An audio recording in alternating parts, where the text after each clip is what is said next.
les voy a poner este, unos de los 2 documentos que me parecieron, eh, muy valiosos. Uno es el informe de desinformación, español, que les había comentado, Zaira, eh, y este otro que de Save the Children, tenemos que hablar, del porno, que también se los había comentado, se los subo aquí porque, pues, puede ser recursos de utilidad. Entonces, fíjense, la idea es poder decir, bueno, ¿por dónde voy a educar para prevenir?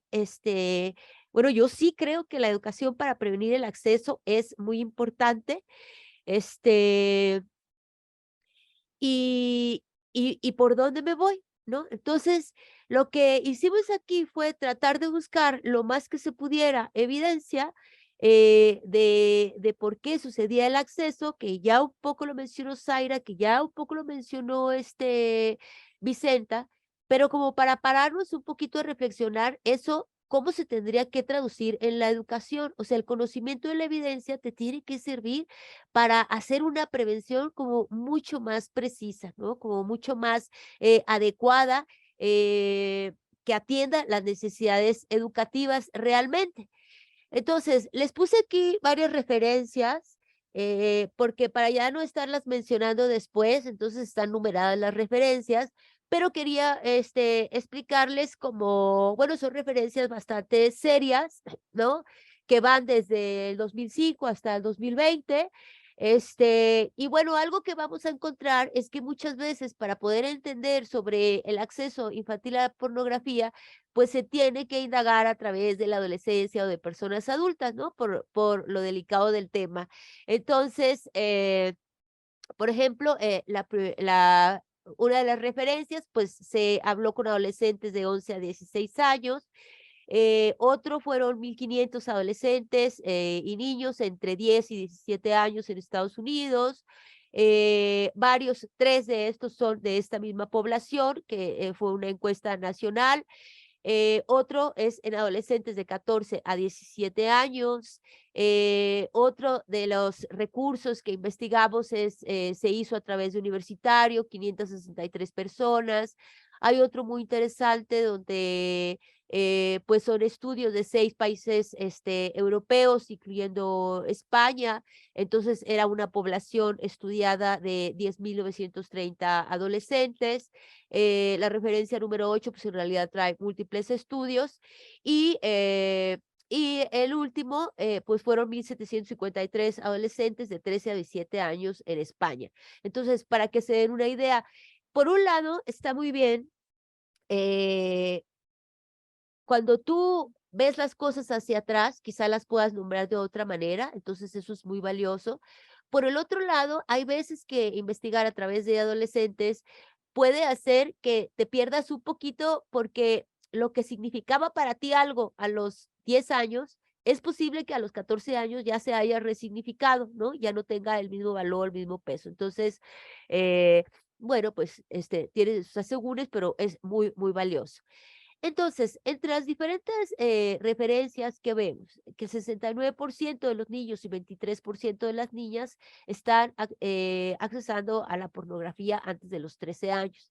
28%, o sea, si tienes un salón eh, de 30 estudiantes de sexto de primaria, pues probablemente tengas ahí casi un tercio que puede haber accedido. 9% antes de los 10 años, y 54% entre los 6 y los 12 años. Eh, Ahora, por ejemplo, hay un estudio, donde en un software de protección en una escuela en Australia, pues se identificó que, eh, cerca de un tercio de niños y niñas de menos de 8 años habían intentado acceder a contenido inadecuado, contenido sexual inadecuado, a pornografía. Esto había sido directamente porque la buscaban o accidental, que ese es un gran tema, el accidental, en las ventanas emergentes, ¿no? Entonces, fíjense bien, ¿qué quiere decir? que si estamos viendo que a los 11 y 12 años ya hay pues casi un tercio de acceso a pornografía, que tenemos casi 10% antes de los 10 años, entonces eso es lo que nos indicaría a nosotros dónde es prioritario la prevención para el acceso a la pornografía. Por un lado, coincido con Vicenta en el sentido de que, a ver, ahorita van a ver que el acceso accidental a través de ventanas emergentes es un tema que tiene que verse, pues desde que cualquier niño o niño usa tecnología, ¿no? Nadie te va a regalar nada, no hay premios, la computadora no va a explotar, no es cierto, que llegó un virus y que lo tienes que proteger. En realidad, o sea, nadie tiene por qué estarte poniendo mensajitos, alertas y cualquier duda necesitaríamos ir viendo excepciones, porque ¿qué es lo que pasa? Que las personas que buscan vender la pornografía, pues cada vez tienen mecanismos más agresivos, cada vez están llegando a menores edades y van a seguir buscando nuevas estrategias. Entonces, ese es un tema muy importante.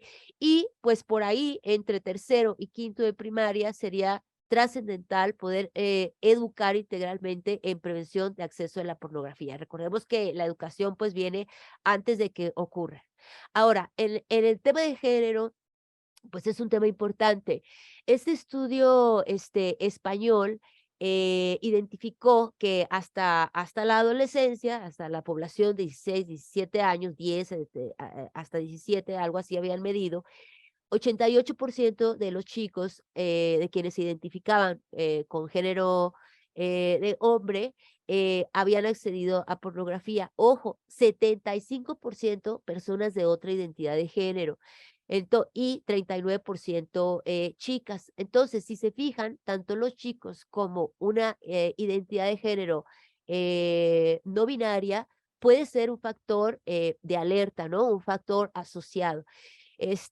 Ahora, pero si se separa, no quién entró solamente, sino cuál fue la búsqueda intencional, que también existe, entonces ahí, pues sí hay una diferencia mucho más grande. El 60% adrede que entraron son hombres y el 25% mujeres. ¿Qué quiere decir? Pues que muchas de estas exposiciones, pues van a ser, o sea, muchas son por accidente, pero muchas son intencionales y sí hay una diferencia de género importante. Ahora, este tema del género, por ejemplo, en el estudio donde se compararon 6 países, bueno, por ejemplo, Grecia tenía 7 veces más probabilidad de que el género influyera que Polonia, por ejemplo, ¿no? Entonces, cuidado con asumirlo con una característica solo biológica, sino más bien pues toda una construcción, como bien decía Zaira, de una masculinidad pues tradicional. Ahora, tenemos otro problema que aquí puede estar viéndose, que es que los niños reciben menos educación sexual adecuada que las niñas e incluso en familia. Mamá es una persona que educa más, pero mamá educa más a la mujer, ¿no? Entonces, bueno, y sí, sí hay, en los niños, en los hombres, hay más posibilidad de que esta exposición sea temprana, que sea más extrema y que sea con más frecuencia. Y en las niñas hay más, pues, ingenuidad, creerse la parte de los premios, la parte del susto, la parte de descarga esto gratis, la parte de te vamos a dar tal cosa, pues caen un poquito más, en esa parte, ¿no? Ahora, sí tenemos algunas evidencias, a ver, entonces, ¿qué quiere decir? Que cuando yo hago una estrategia educativa y estoy planteando situaciones de casos, ¿no? Si mi educación es equitativa, o sea, si tomo en cuenta lo que le está pasando a cada edad, pues entonces quizá yo voy a poner más casos de circunstancias que le están pasando a niños de manera voluntaria y voy a poner más casos de situaciones de niñas que les está pasando de manera accidental. Si ven, en eso se traduce, pues, tener la evidencia. Ahora, hay que tener cuidado porque, pues, ya lo sabíamos, pero Los factores de riesgo, factores como el manejo de impulsos, la falta de empatía, la gestión emocional, los rasgos depresivos, etcétera, este, a ver, son una señal de alerta para acceso a pornografía y para un montón de cosas más. Pero aquí lo que estamos viendo es que eh, de repente puede costar trabajo decir si la persona usa más pornografía por estas situaciones de salud mental o tiene estas situaciones de salud mental por el acceso a la pornografía o una mezcla de factores, ¿no? Entonces no está como la línea tan clara, pero sí tenemos, sí hay que ver un foco rojo de identificar qué tanto la soledad, la depresión, la impulsividad, se asocian y pudiera ser el acceso a la pornografía un síntoma más, ¿no? Algo que hay que atender. Ahora, en las fuentes de acceso, fíjense, okey, esta es una de las investigaciones y dice 19% o una persona se lo mostró sin pedirlo o esperarlo, 19% buscó por su cuenta y 28%, fue accidentalmente con un anuncio emergente. Otra investigación refiere que es hasta el 66%, ha sido a través de ventanas emergentes, de intercambio de archivos, de descarga de archivos, etcétera. Entonces, aquí hay algo muy importante que es, no asumas a la hora de educar que todo mundo entra porque siente bonito y porque tiene ganas de sentir bonito y porque tiene ganas de excitarse. Tampoco asumas que todo mundo entra nada más porque fue engañado, ¿no? Pero como bien decía por ahí Zaira, a menor edad el acceso infantil a la pornografía es más bien accidental y menos intencional, en la búsqueda de placer que a mayor edad, ¿no? Ahora, tenemos que entender, además de que es un problema de salud, también es un problema de corrupción, también es un problema de dinero, de impunidad, este, pero bueno, cualquier niño o niña de menos de 12 años que tenga acceso a la pornografía, finalmente es víctima de una forma de violencia, ¿no? Eso hay que entenderlo también, aun que haya buscado directamente. Ahora, en este otro estudio español nos habla de que ¿por qué entró a la pornografía? 50% por influencia de pares, ¿no? Entonces, fíjense bien, aquí nos está diciendo cuál es la necesidad principal, ¿no? La necesidad principal tiene que ver con saber que es un buen amigo, con saber que un amigo o una amiga no promueve cosas que te hace daño, con saber decir que no a un compañero o una compañera y aún así, pues no tener miedo a perder tu amistad, este, a saber aconsejar a un amigo o a una amiga, o sea, claro, aquí también hay que tomar en cuenta que incluye un poco más adolescentes ya de inicio de secundaria, ¿no? Entonces, el tema de los pares, pues es algo muy importante. Por aquí Dani, que anda por aquí, hizo su propuesta educativa justamente relacionado con prevención de pornografía y la influencia de los pares. Ahora, el 30%, más o menos el 30%, registra una búsqueda intencional, que ahorita hablamos un poquito de ella, y ventanas emergentes, 17%, algún familiar, 3%, y envío de desconocidos, 9%. Ahora, a ver, lo que se ha encontrado es que cuando un niño o una niña ve algún tema de pornografía o de sobreerotización, aunque sea en el cine, en la televisión, eso va a ser un factor asociado a que luego busque, ¿no? Entonces, estos papás y mamás que dicen, ay, sí, pues yo nada más le digo que se voltee, ¿no? Que se voltee y ya pasando la escena, etcétera. A ver, claro, tú puedes tener una película que tiene una escena erótica que no te esperabas, ¿no? Y decir, uy, ese contenido es como para adultos, ¿no? Ese contenido es incómodo, ese contenido es inadecuado. Vamos a adelantarle, sí se puede hacer. Sin embargo, pues también les pedimos que por favor vean las clasificaciones antes de accesar, ¿no? Ahora, aquí lo que me llama muchísimo la atención es lo que decía Reina hace ratito. A ver, hay videojuegos donde parte de ir ganando los pasos son escenas eróticas en dibujos, muchos de estos dibujos tipo anime, dibujos donde son penes gigantes o mitad del cuerpo de un animal, mitad del cuerpo de una persona. Hay videojuegos donde hay sexo oral, hay videojuegos donde hay trabajadoras sexuales y las puedes asesinar. O sea, me extraña muchísimo que no venga porque en algunos cuestionarios que hemos puesto nosotros, pues ya para quinto de primaria, cerca del 30% del alumnado ha tenido acceso a violencia sexual, ha visto violencia sexual a través de videojuegos, ¿no? Ahora, tenemos algunos youtubers, por ejemplo, el otro día platicaron unos papás, que el youtuber estaba, a ver, si yo soy papá y ando caminando por ahí y no veo nada, yo lo que escucho es, no te metas a estos canales, ¿no? A estas páginas. Pero el youtuber le está haciendo una seña a su audiencia de, o sea, le está cerrando el ojo de decir, o sea, no es por ahí. Y además ya le está dando las páginas y eran páginas con contenido violento. ¿No? O por ejemplo, un niño nos tocó que estaba un youtuber viendo, porque los niños siguen mucho sobre todo los hombres siguen mucho los que dan tips para pasar videojuegos, por ejemplo, ¿no?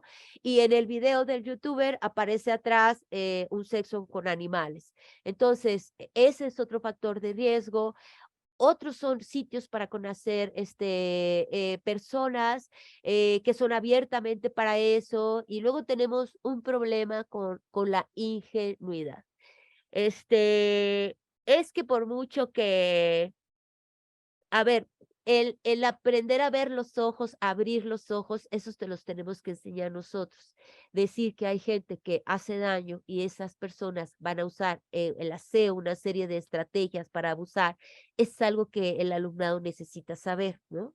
Entonces, ¿por qué? Porque, por ejemplo, te pueden decir los niños y las niñas de primaria, no, pero es que ese es un sitio para que solo entren niños. De hecho, pones tu nombre y tu edad. Ay, niño. ¿No? Pues cualquiera puede poner que tiene 12 años, y no, y una fecha de nacimiento de 12 años. O tienen otro tipo de fantasías, como por ejemplo, no, sí, yo me voy a hacer, le pongo una trampa y le digo que nos vemos en el Oxxo, y luego ya en el Oxxo le hablo a la policía, ¿no? No, o sea, situaciones que al no estar aterrizadas en la realidad, pues les ponen mucho en riesgo. O, por ejemplo, los artistas seguidos, ¿no? Los grupos de fans de artistas, de corredores, pues no se diga de futbolistas. O sea, si yo soy una persona que quiere abusar, empezando por compartir pornografía, pues voy a buscar todos esos grupos, ¿no?